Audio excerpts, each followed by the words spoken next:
Hello everyone. पूर्व class रे आमे इंट्रोडक्शन भाव रे सॉलिड स्टेट रो close packing in crystalline substance बाबद रे पढ़ितले। आज ये क्लास रे क्रिस्टालिन सब्सटेंस कौन, क्रिस्टल लैटिस कौन, यूनिट सेल कौन, per unit cell number of atoms कौन ताकू डिटेल्स बुझीबा जोटा कि आमे टिके टिके कहि देइथिले पूर्व क्लास रे। तो एट फर्स्ट आमे आरंभ करिबा क्रिस्टालिन सब्सटेंस कौन। देखो क्रिस्टालिन सब्सटेंस होची गोटे सब्सटेंस जोथिरे कन्स्टिट्यूएंट पार्टिकल गुड़ाक, कन्स्टिट्यूएंट पार्टिकल कहले एटम्स ही पारे, मॉलिक्यूल्स ही पारे और आयन्स ही पारे जोथिरु की पूरा क्रिस्टालिन सब्सटेंस ता तयारी हेची। ए कन्स्टिट्यूएंट पार्टिकल गुड़ाक गोटे निर्दिष्ट ढंग रे ऑर्डरली मैनर रे through out the crystal long range order माने पूरा मैटर सारा ही समान कन्स्टिट्यूएंट पार्टिकल गुड़ाक डेफिनाइट से पर्टिकुलर पैटर्न रे तापरे तापरे तापरे ता आगकू ता पछकू ता ऊपरे ता तळे सबुआडे से समान पैटर्न ता रिपीट हेई जाइची तापरे जाइकी से सब्सटेंस को आमे कहिबा क्रिस्टालिन सब्सटेंस। तो ए जो गोटे निर्दिष्ट ढंगरे निर्दिष्ट पैटर्न रे ऑर्डरली अरेंज हेइथिबा जुगु से सब्सटेंस गुड़ाकर गोटे निर्दिष्ट ज्योमेट्री थाए, गोटे डेफिनाइट ज्योमेट्री थाए एवं शार्प एज थाए, तीक्ष्ण धार थाए। तो क्रिस्टालिन सब्सटेंस कहले आमे कोन बुझिले ना, कन्स्टिट्यूएंट पार्टिकल गुड़ाक थ्री डिमेंशन रे लॉन्ग रेंज ऑर्डर रे गोटे डेफिनाइट ऑर्डरली अरेंजमेंट रे थांती। जेमति कि एग्जांपल आमे नै परिबा क्रिस्टालिन सब्सटेंस भावरे तोर सोडियम क्लोराइड। देखो सोडियम एंड क्लोरीन और सोडियम एंड क्लोराइड आयन गुड़ाक गोटे निर्दिष्ट पैटर्न रे पूरा क्रिस्टल सारा तोर क्रिस्टालिन सब्सटेंस सारा सजे ही जाइछंती पर्टिकुलर अरेंजमेंट रे। देखो तो ये जो पर्टिकुलर अरेंजमेंट हवा जुगु से क्रिस्टालिन सब्सटेंस मानकर कोन प्रकार रो सब कैरेक्टरिस्टिक्स रहे। First one is sharp melting point, गोटे पर्टिकुलर टेम्परेचर रे क्रिस्टालिन सब्सटेंस माने मेल्ट करंती, हेंस शार्प मेल्टिंग पॉइंट। जदि आमे कोनोसी क्रिस्टालिन सब्सटेंस को गोटे धारुआ अस्त्र रे दुई भाग करिवा को चेष्टा करिवा ताले ए भागरे गोटे प्लेन सरफेस मिलिबो, आर भागरे गोटे प्लेन सरफेस मिलिबो, खंड खंड हबनी बा गोटे रफ सरफेस मिलिबो नाही। हार्ड एंड रिजिड बढ़िया पैकिंग हेतिबा जुगु तांका भीतर इंटर एटॉमिक बा इंटर कन्स्टिट्यूएंट पार्टिकल रो फोर्स थिबा जुगु से माने हार्ड एंड रिजिड हेई थांती। सेमानकर प्लेन ऑफ सिमेट्री थाए, एक्सिस ऑफ सिमेट्री थाए, क्रिस्टल सिमेट्री जहाँ को कहा जाए तुम ए बाबद टिके परे जानिबो, बीएससी लेवल ले जानिबो। देखो high density, high melting and boiling points रही थाए एंड सबुठार इंपोर्टेंट कथा होची आनिसोट्रोपिक हेई थांती क्रिस्टालिन सब्सटेंस गुडी को। आनिसोट्रोपिक नेचर को देखिया पूर्व तुमे देखिनियो एग्जांपल होचंती सोडियम क्लोराइड हेई पारे, पोटासियम क्लोराइड हेई पारे, अमोनियम क्लोराइड हेई पारे, एई भली सब्सटेंस गुडी को निर्दिष्ट अरेंजमेंट ऑफ पार्टिकल जुगु क्रिस्टालिन हेई थांती। देखो आनिसोट्रोपिक कौन तुम आखि आगे वर्तमान अच्छी गोटे फिगर जो तुम देखुच आयोनिक क्रिस्टल जो कि काटायन्स एंड आनायन्स धरा जाऊ सोडियम क्लोराइड सजे ही Na+Cl- Na+Cl-। तो मुझे ब्लू लाइन रो एरो को देखिबी, ब्लू एरो टाको जदी देखिबी सेतिरे पार्टिकल्स गुडा को अल्टरनेटिव ही करछन plus minus plus minus plus minus Na+Cl- एवं धरा जाऊ आमे सोडियम क्लोराइड रो गोटे प्रॉपर्टी इलेक्ट्रिकल कंडक्टिविटी कंडक्टेंस बाबद रे आमे डिस्कशन करबा को चाहउचंती। Electrical conductance depends upon the number of electrons in the valence shell. तो मु जेते अलग अलग पार्टिकल पाउची गोटे डायरेक्शन ले Na+Cl- सेते अलग अलग वैलेंस इलेक्ट्रॉन मध्य सामना करिया को पडुची, अलग अलग वैलेंस इलेक्ट्रॉन लो संख्या हितिबारु ए जो ब्लू लाइन दिगरे जेतिकी इलेक्ट्रॉन फ्लो हेबे, जेतिकी इलेक्ट्रिकल कंडक्टेंस रहिबो, मु जदी रेड लाइन डायरेक्शन ले जीवी जोटी कि आइदर मु प्लस प्लस प्लस पाउची बोली भाबी पारे बा माइनस माइनस माइनस पाउची बोली भाबी पारे, सेटी गोटे पर्टिकुलर एटम रहुथिबारु particular number of valence electron मध्य थिबारु ब्लू लाइन सीधारे जेतिकी इलेक्ट्रिकल कंडक्टेंस रहिबो, रेड लाइन सीधारे डायरेक्शन रे सेतिकी कंडक्टेंस रहिबनी। तो ताले सेम सेही प्रॉपर्टी इलेक्ट्रिकल कंडक्टेंस सेही जो सेम सोडियम क्लोराइड रो भिन्न भिन्न डायरेक्शन रे भिन्न भिन्न इलेक्ट्रिकल कंडक्टेंस रो वैल्यू आसुथिबारु एई प्रकार कथाटा को आम आनिसोट्रॉपी बोली कहले क्रिस्टालिन सब्सटेंस रो ही ए पर्टिकुलर अरेंजमेंट सिना किंतु डिफरेंट डायरेक्शन ले डिफरेंट अरेंजमेंट जेमिति देखो पर्टिकुलर अरेंजमेंट हिची डेफिनेट अरेंजमेंट हिची plus minus plus minus plus minus किंतु गोटे डायरेक्शन ले आमे देख खाली प्लस प्लस प्लस बा माइनस माइनस माइनस मिलुतिबारु आउ गोटे डायरेक्शन ले किंतु अलग अलग पार्टिकल मिलुथलो अलग अलग पार्टिकल अलग अलग कैरेक्टरिस्टिक्स सेम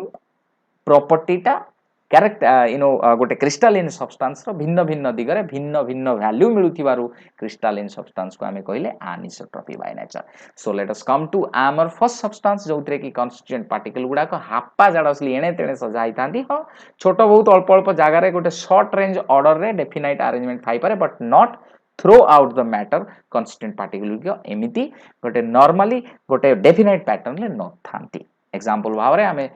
ग्लास नहीं परिबा प्लास्टिक नहीं परिबा रबर नहीं परिबा देखो बाबा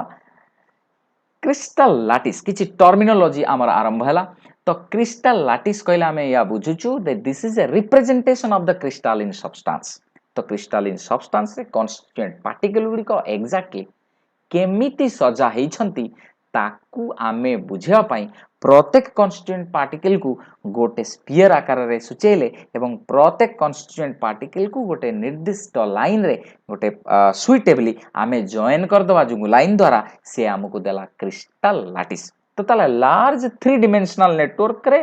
कॉन्स्टिट्यूएंट पार्टिकल गुडी को केमिति पर्टिकुलरली से क्रिस्टलिन सब्सटेंस भितर सजा हिचंती ताकू आमे क्रिस्टल लाटिस माध्यम रे सुचेई थाउ ए जो कॉन्स्टिट्यूएंट पार्टिकल बोली आमे कहले जो कॉन्स्टिट्यूएंट पार्टिकल टा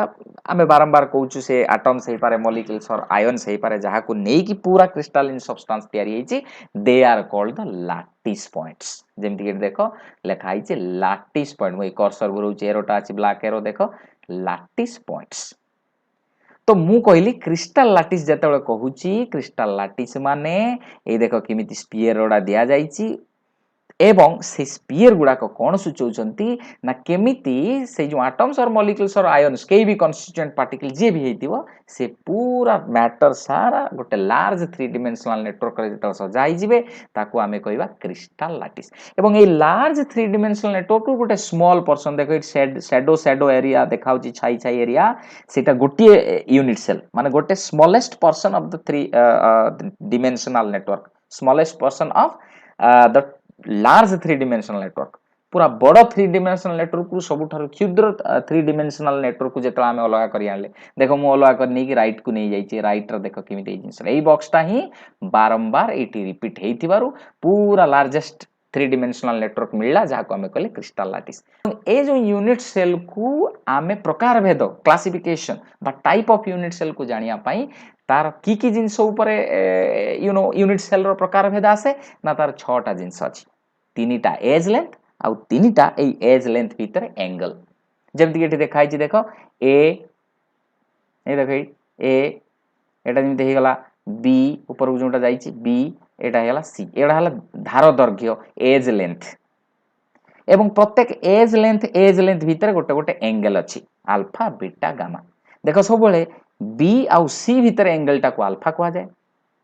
सी आउ ए भीतर एंगल टा को बीटा कहा जाए ए आउ बी भीतर एंगल टा को कहा जाए गामा ठीक अछि तो ताले देखिले ए जो 6टा पैरामीटर गोटे यूनिट सेल रहिची से यूनिट सेल रो 6टा पैरामीटर को परिवर्तन कले भिन्न भिन्न प्रकार रो कॉम्बिनेशंस कले भिन्न भिन्न प्रकार रो यूनिट सेल मिले जेमिति उदाहरण स्वरूप आमे नै परिबा क्यूबिक यूनिट सेल केते बेले कहंती ना जदी ए जो एज लेंथ ए जेति सेंटीमीटर बी सेति सेंटीमीटर सी भी सेति centimetre A is equal to B is equal to C एवं तांको भीतर थिबा एंगल धरा जाऊ सबु समान अल्फा बीटा गामा सबु समान एवं 90 डिग्री हितिबा दरकार ए प्रकार कंडीशन रे जो यूनिट सेल ता हमें smallest portion of the crystal lattice काढी आनिबा that will be called as cubic unit cell खाली या नहे कोठी भी एमिति हे पारे ए बी समान होबो सी समान होबनी कोठी अल्फा बीटा गामा सबु समान नहीं कि अल्फा बीटा समान हेबे गामा समान होबनी एमिति भिन्न भिन्न प्रकारर कॉम्बिनेशंस जुगु आमको मौलिक भाव में 7टा यूनिट सेल मिलुची जहाँ को आमे कहउचंती 7 क्रिस्टल सिस्टम। ता भीतर की प्रकार यूनिट सेल रहउचंती क्यूबिक हे पारे जो लिखा है देखो tetragonal orthorhombic monoclinic triclinic rhombohedral trigonal. So these are all the primitive unit cells माने मौलिक यूनिट सेल जहाँ भितर की फर्दर पुणी नुआ नुआ यूनिट सेल बाहर जेमती कि आमे कहवा धरा जाऊ जो क्यूबिक बाहरला आमे कहतले ए बी सी सब तो समान हैला अल्फा बीटा गामा भी समान हैला किंतु ता भितर पुणी कन्स्टिट्यूएंट पार्टिकल गुडा को भले अरेंज बा को जागा रे प्लेस हेइचंती एटम्स माने से कथा को नेकी मध्य जेमिति कि गोटे क्यूबिक यूनिट सेलटा पुणी तीन प्रकार विभक्त हेई पारे simple cubic body centre cubic face centre cubic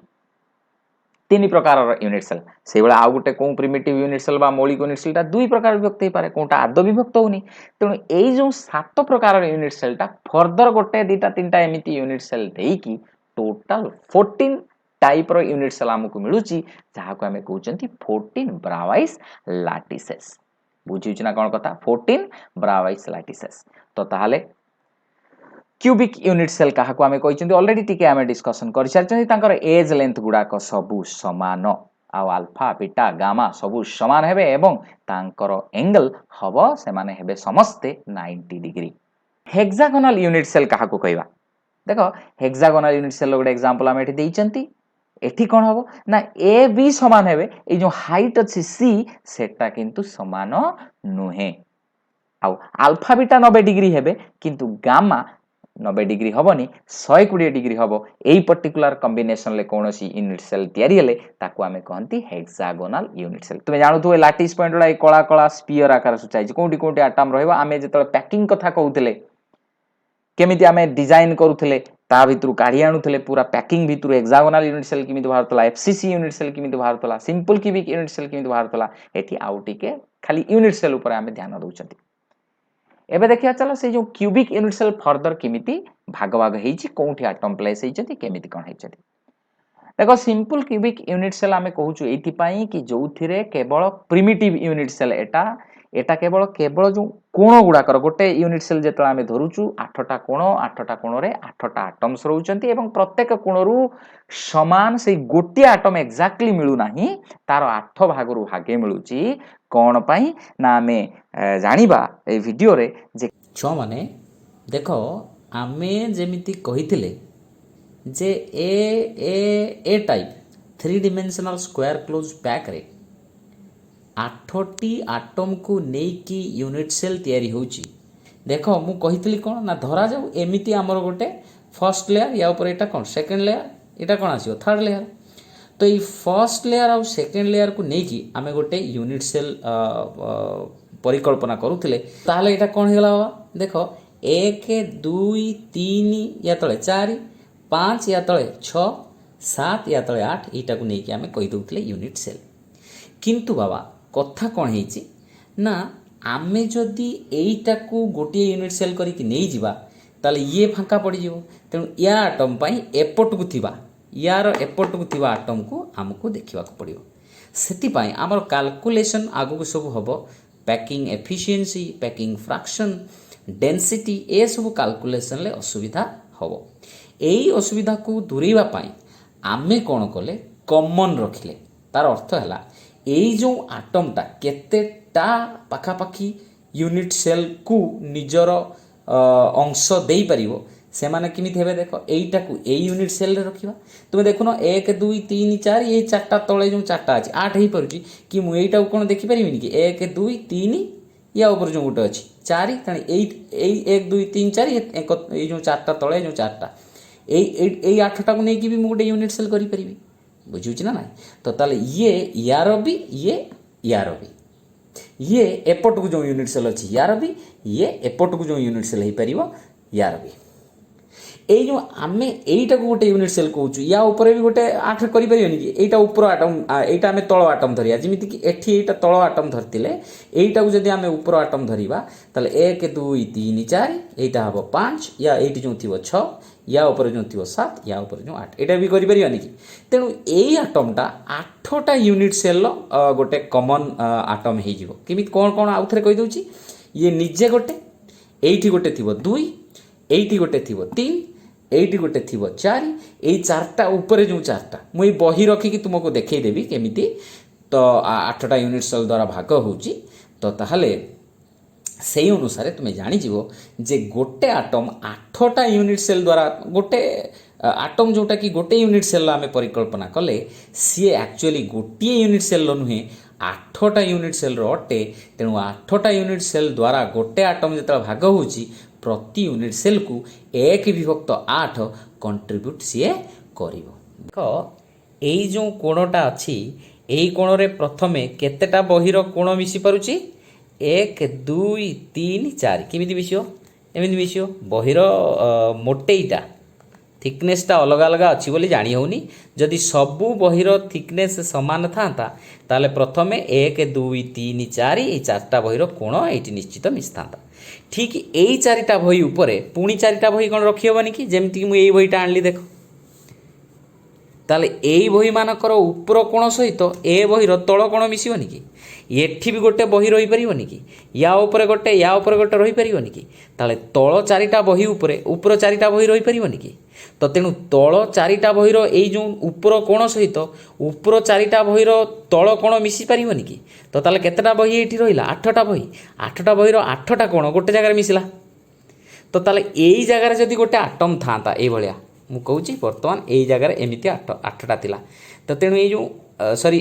ଏଇ 8ଟା ବହି ଯେଉଁ ବହିର ଯେଉଁଠି କୋଣ ଅଛି ସେଇ କୋଣ ପାଖରେ ଧରାଯାଉ ଏଇ ଗୋଟେ ଆଟମ୍ ଅଛି ବୋଲି ଆମେ ପରିକଳ୍ପନା କରୁଛନ୍ତି। ତାହେଲେ ଇଏ କେତେ ଜଣଙ୍କ ଦ୍ୱାରା ଭାଗ ହେବ? 8 ଜଣଙ୍କ ଦ୍ୱାରା ଭାଗ ହେବ। କେମିତି ଭାଗ ହେବ ମୁଁ ସେଇଟା ଦେଖେଇ ଦେଉଛି। ତ ତେଣୁ ଯେତେବେଳେ ମୁଁ ଏଇଟାକୁ କାଟିଦେବି, ଏଇଟା ଏମାନେ ଧର ଗୋଟେ ଥାନ୍ତେ, ମୁଁ ତାକୁ କେମିତି କାଟିଥାନ୍ତି? ମୁଁ ଏମିତି କାଟିଥାନ୍ତି। ଗୋଟେ ମିନିଟ୍ ଖାଲି। କେମିତି କାଟିଥାନ୍ତି? ଆଗେ ଗୋଟେ, ଏଇଟା ଧର ଏକ୍ସ ଆକ୍ସିସ୍ରେ କଟିଲା, ତାପରେ କେମିତି ୱାଇ ଆକ୍ସିସ୍ରେ କଟିଲା, ତାପରେ କେମିତି ଜେଡ୍ ଆକ୍ସିସ୍ରେ କଟିଲା। ବୁଝିହେଉଛି ନା ନାହିଁ? ଏମିତି ହେବା ଯୋଗୁଁ 8 ଭାଗ ହେଇଯିବ। ପ୍ରତ୍ୟେକ ୟୁନିଟ୍ ସେଲ୍କୁ 1/8 ଲେଖାଏଁ ଭାଗ ହେଇଯିବ। ବୁଝି ହେଉଛି କି ନାହିଁ? ତାହେଲେ ଦେଖ କେମିତି କଟିବ। ତାହେଲେ ଏଇପଟେ ଦେଖ, ଏମିତି ଗୋଟେ କଟିବ। ଏଇ ବୁଝିଗଲା? ଏମିତି ଗୋଟେ କଟିବ। ତାପରେ କେମିତି କଟିବ? ଏମିତି କଟିବ। କଟିବ କି ନାହିଁ?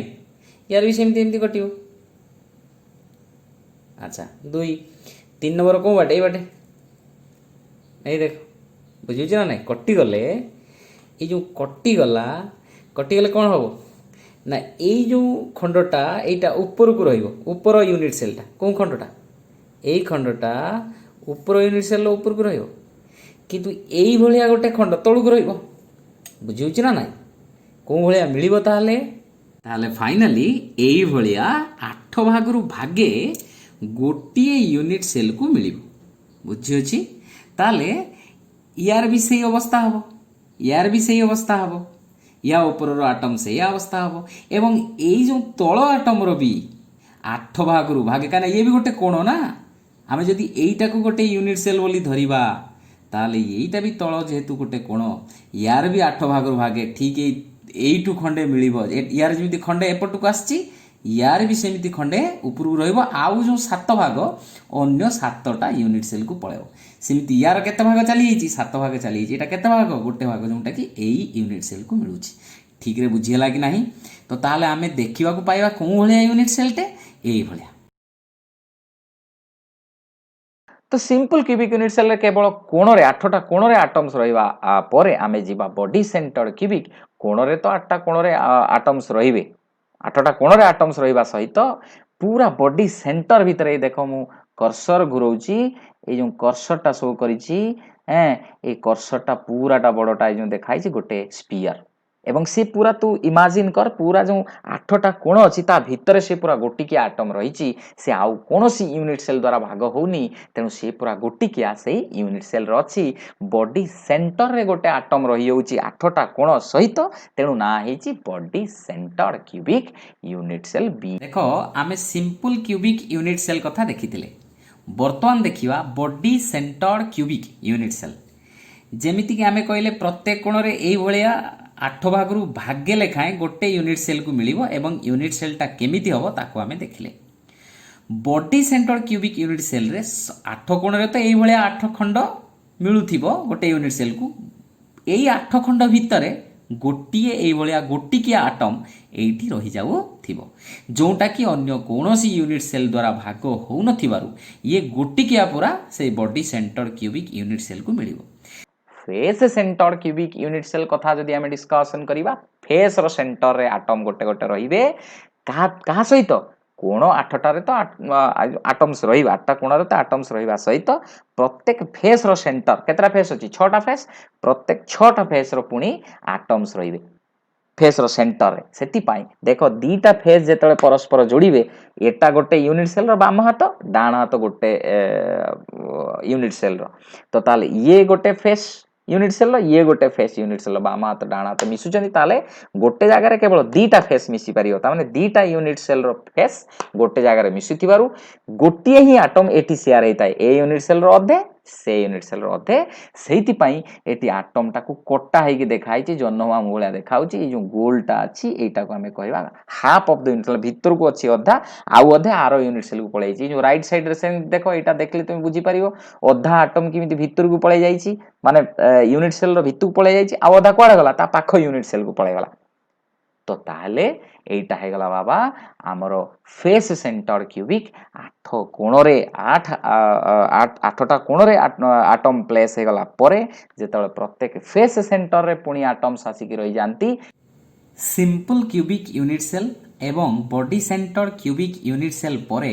एबे देखिबा face centre cubic unit cell बा जाहाकू आमे कहउचंती एफसीसी फेस माने आमे जेतेबेले गोटे क्यूबिक बॉक्स टे आमे नबा से क्यूबिक बॉक्स रो धरा जाउ एटा क्यूबिक अछि एई बहिटा हमर क्यूबिक अछि एक्चुअली एटा क्यूबिक देखा जाउनी धरा जाउ यार लेंथ ब्रेड्थ हाइट सब समान अछि एई जो एइटा पूरा जो फेस एई फेस रो सेंटर एइटा नइ कि सेई भलिया मु जदी एइटा को गोटे फेस धरिबी कोटा एइटा को जदी गोटे फेस धरिबी तले एई फेस रो एइटा गोटे सेंटर होबनी कि एई भलिया गोटे क्यूब जदी आमे परिकल्पना करिवा तार 6टा फेस होबनी कि 6टा फेस रो 6टा फेस सेंटर आसीबनी कि फेस सेंटर रे एई फेस सेंटर रे प्रत्येक फेस सेंटर रे जेतले गोटे गोटे आटम रहि जिवो 8टा कोण रे तो 8टा आटम रहिला तार 1/8 गोटे यूनिट सेल को मिलुची ता छड़ा जेतेबेले फेस सेंटर रे पुनी गोटे गोटे आटम रहि जिवो ताकू आमे कहंती फेस सेंटर क्यूबिक ए जो फेस सेंटर क्यूबिक रो एई जो आटम टा फेस रे थिबारु हमर एटा एठी कटि जो अधा एपट यूनिट सेल को मिलिबो अधा से पट यूनिट सेल को मिलिबो तेनु जो 6टा फेस रे मुते गोटे फेस रे देखैछि एई भलिया 6टा फेस रे जेतेबेले 6टा आटम रहि जिवो प्रत्येक फेस सेंटर रे थिबा आटम टा गोटे यूनिट सेल अधा एपट को दबो आ अधा आरो यूनिट सेल को पळेबो तो ताहाले 8टा कोण रे 1/8 लेखाएं आसुथिबा बेले प्रत्येक फेस सेंटर रे थिबा आटम हाफ आटम लेखाएं कंट्रीब्यूट करिवे गोटे यूनिट सेल को तार अर्थ 6टा फेस रु 6 गुणन हाफ मीन्स 3टा आटम फेस रु कंट्रीब्यूट हबो एवं गोटिए आटम माने प्रत्येक कोण रु 1 विभक्त 8 लेखाएं एवं गोटे क्यूब रे 8टा कोण अछि तेनु 8 * 1/8 तेणु 1 ये फेस रु हला 6 गुणन हाफ 3 3 1 4 गोटे फेस सेंटर क्यूबिक रे आमको मिले कौन रे कौन मिले आमको गोटे 4टी आटम आमको मिले ठीक अछि ताकू आमे कहंती फेस सेंटर क्यूबिक तो number of atoms per unit cell calculate करिया को हेले आमे प्रत्येक लैटिस पॉइंट रु लैटिस पॉइंट माने कोन कोण रे एटम रहिले से गोटे लैटिस पॉइंट फेस सेंटर रे रहिले से गोटे लैटिस पॉइंट बॉडी सेंटर भीतर रहिले से गोटे लैटिस पॉइंट जोटी लाटिस रहइबो सेटा हला लाटिस पॉइंट बुझुछि ना कोन कथा अच्छा कन्स्टिट्यूएंट पार्टिकल जोंट रहिबे आउ कोन ना तापरे जिबा जदि एज सेंटर रहिला से भी लाटिस पॉइंट तो ताले एई भली भाबे आमे कोन करिबा देखिबा को जगह रे एटम टा प्लेस हेले से केते कंट्रीब्यूट करे गोटे यूनिट सेल को आमको बुझिबाकू किछि असुविधा नाही जे गोटे कोण रे आमे जदि बही प्लेस करिबा तो ताले गोटे कोण रे एक्चुअली 8टा बही मिसी पारिबो सेही कोण रे गोटे एटम अछि बोली तुमे भाबो ताले एई जो एटम टा अछि 8टा बही माने 8टा unit cell row common atom सेटा ताले 8 जन को द्वारा से एटम टा भाग होई गला ताले गोटे कोण रे थिबा एटम प्रत्येक यूनिट सेल को 1/8 कंट्रीब्यूट करे जदि आमे बॉडी सेंटर को जिबा ऑलरेडी कहि सेला एमिति मझिरे अछि से कोनोसी यूनिट सेल द्वारा भाग होबनी बॉडी सेंटर थिबा एटम संपूर्ण भाबरे सेही यूनिट सेल को ही कंट्रीब्यूट करिवो 1 जदि फेस सेंटर थिबा एटम कहबा हमको हाथ जोडुथली देखो एटा गोटे यूनिट बाम हातर गोटे फेस डाण हातर गोटे फेस एटा गोटे यूनिट सेल रो एटा गोटे यूनिट सेल रो तेनु दीटा यूनिट सेल रो दीटा फेस गोटे जगह रे मिसचंती गोटे कॉमन एटम सेही फेस रे थिबारु ए यूनिट सेल को अधे से यूनिट सेल को अधे मिलुची तो ताले any atom at a face contribute half to any unit cell constant unit cell जदि आमे एज सेंटर कथा कहिबा देखो आमे जदि बही प्लेस करिके देखिबा गोटिए एज रे गोटिए धार रे आमे चारिटा बही मिसेई पारिबा एवं सेही एज सेंटर जो एटम टा अछि सेटा गोटिए यूनिट सेल को भाबनी तुमे चारिटा जाकर भाबो चारिटा जाक बहिर सेही सेंटर जो धार अछि सेही एटम अछि बोली देखो प्रत्येक बही को यूनिट सेल बोली भाबो सेही यूनिट सेल चारिटा रो वर्तमान धारर थिबा एटम टा कॉमन होउची ए चारटा धारर माने चारिटा यूनिट सेल रो ताले प्रत्येक यूनिट सेल को से केते कंट्रीब्यूट करियो चारि भागरु भागे मींस 1/4 बुझिउची ना कोन कथा तो एई कथा को आखि आगरे रखिकी आमे जदि देखिबा गोटे सिंपल क्यूबिक एटम्स रो number of atoms per simple cubic unit cell केते हो किमित करिया ना सिंपल क्यूबिक यूनिट सेल रे ओनली कोण रे एटम थाए 8टा कोण अछि प्रत्येक कोण रु 1/8 कंट्रीब्यूट हुए ताले 8 into 1/8 हमको दे दबो 1 जदि आमे body centre cubic unit cell जिबा 8टा कोण रु 8 into 1/8 तो कंट्रीब्यूट निश्चित हबो किंतु बॉडी सेंटर रे जे अछि से संपूर्ण हबो सेही यूनिट सेल को कंट्रीब्यूट करियो 1 तो ताले 8 into 1/8 plus 1 giving 2 जदि आमे face centre cubic unit cell जिबा 8टा कोण रे तो अछि एटम्स जो माने कि 1/8 लेखाय कंट्रीब्यूट करंती 8 into 1/8 1 प्लस जो 6टा फेस अछि प्रत्येक फेस सेंटर रे जो एटम अछि से हाफ कंट्रीब्यूट करूची ताले 6 into हाफ एटा हे गला 1 से हे गला 3 so giving rise to 4 atom contribute हुए 4 एटम हुए टोटल गोटे एफसीसी यूनिट सेल रो जदि आमे number of atoms in hexagonal unit cell कथा देखिबा आमे जानि चंती जदि आमे गोटे कोण रे देखिबा ना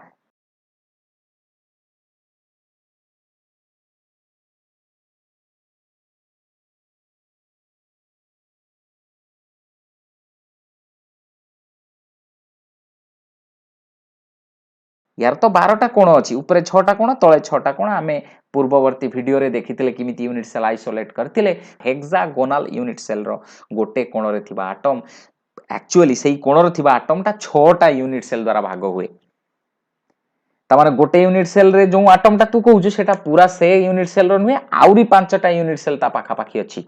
तो ताले गोटे कोण रे थिबा atom hexagonal unit cell row 6टा unit cell द्वारा भाग होउथिबारु गोटे कोण रु कंट्रीब्यूट 1/6 कोण रु सिना क्यूबिक हेने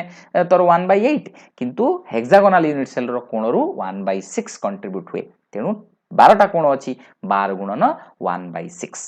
प्लस आमे जानछथि किंतु फेस सेंटर रे थिबा एटम हाफ कंट्रीब्यूट करे दीटा फेस ऊपर गोटे तळे गोटे हेक्सागोनल यूनिट सेल रो ताले दीटा फेस 2 गुणन half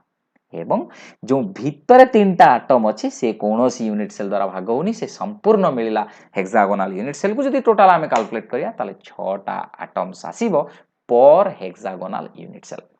I hope you understand well. We'll discuss in the next class. Thank you so much.